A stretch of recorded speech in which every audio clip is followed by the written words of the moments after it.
Bismillahirrahmanirrahim. Assalamualaikum warahmatullahi wabarakatuh. Alhamdulillahirrabbilalamin. Wabihi nasta'inu ala umurid dunia waddin. Assalatu wassalamu ala ashrafil anbiya'i wal mursalin Sayyidina wa maulana Muhammadin wa ala alihi wa ashabihi ajma'in, amma ba'du. Baik rekan-rekan kita yang saya cintai, alhamdulillahirrabbilalamin, puji syukur kehadirat Allah Subhanahu wa Ta'ala, karena atas limpahan berkah, rahmat dan juga karunia-Nya kita semua masih diberikan kesempatan untuk melaksanakan ibadah, masih diberikan kesehatan, diberikan kenikmatan untuk bisa menjalankan ibadah di bulan suci Ramadan ini, dan semoga kita bisa menikmati kembali momentum kenikmatan beribadah dan berpuasa di bulan Ramadan di tahun yang akan datang. Alhamdulillah, rekan-rekan kita, perkenankan saya akan memaparkan materi pada kajian sore hari ini, yaitu mengenai keistimewaan malam Nuzulul Quran. Sebagaimana di Indonesia, malam Nuzulul Quran ini kerap diperingati setiap tanggal 17 Ramadan.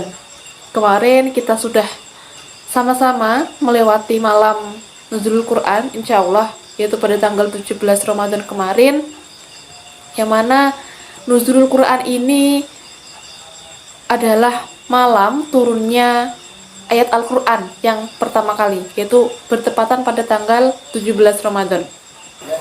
Rekan-rekan kita yang saya cintai, perlu kita ketahui bahwasanya peringatan Nuzulul Quran ini bukan hanya sebuah peristiwa seremonial saja, bukan hanya peristiwa sejarah saja, akan tetapi di dalamnya mengandung makna, mengandung penyadaran bagi kita seberapa jauh dan seberapa dekat hubungan kita dengan Al-Quran. Lalu selama ini bagaimana hubungan kita dengan Al-Quran? Apakah kita masih merasa bahwasanya Al-Quran itu adalah sebuah beban dan sesuatu yang memberatkan bagi hidup kita? Padahal Allah Subhanahu wa Ta'ala ini menurunkan Al-Quran bukan untuk memberatkan ataupun menjadikan beban buat kita.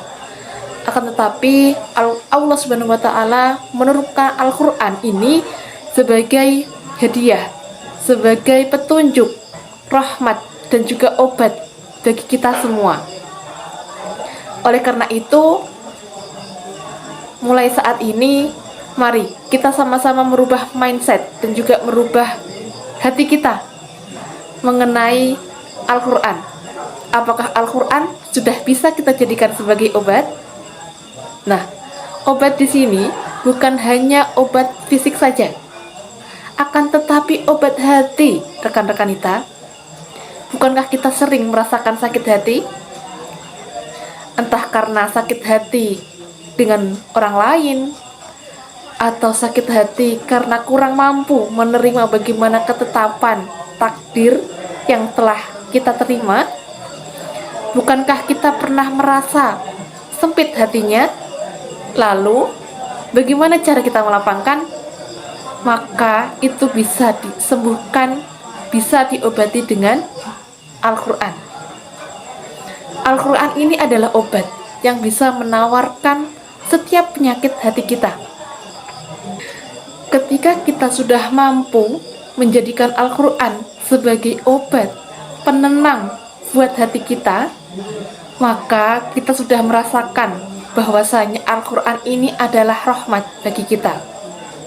Akan tetapi sebaliknya, apabila kita belum merasakan nikmat ataupun belum bisa merasakan rahmat dari Al-Quran tersebut, maka perlu digali kembali. Ada apakah dengan diri ini? Masih adakah yang perlu diperbaiki dari diri ini? Oleh karena itu, yuk mulai sekarang kita mulai memahami makna dan kandungan isi kandungan yang terdapat di dalam Al-Quran.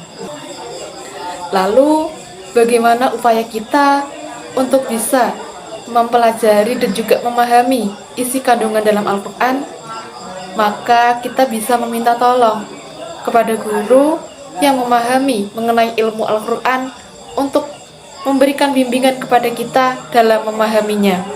Kemudian juga bisa menghadiri kajian-kajian majelis ilmu yang mengenai pembahasan mengenai isi kandungan dalam Al-Quran. Al-Quran adalah obat hadiah yang istimewa dari Allah Subhanahu wa Ta'ala. Al-Quran merupakan petunjuk pula dari Allah, karena Allah sangat mencintai hambanya, karena Allah sangat sayang kepada hambanya.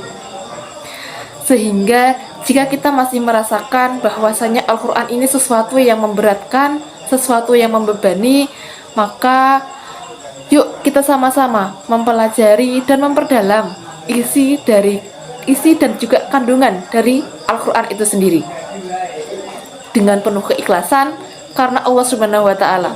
Maka insya Allah jika kita sudah berusaha untuk belajar dengan penuh keikhlasan, maka Allah Subhanahu wa Ta'ala akan menuntun hati kita untuk lebih menikmati dan mencintai Al-Quran dalam kehidupan kita. Barakallahu fikum, wallahu a'lam bishawab. Terima kasih atas segala perhatian, mohon maaf atas segala kekurangan. Demikian yang dapat saya sampaikan. Wallahul muwaffiq ila aqwamit thoriq. Wassalamualaikum warahmatullahi wabarakatuh.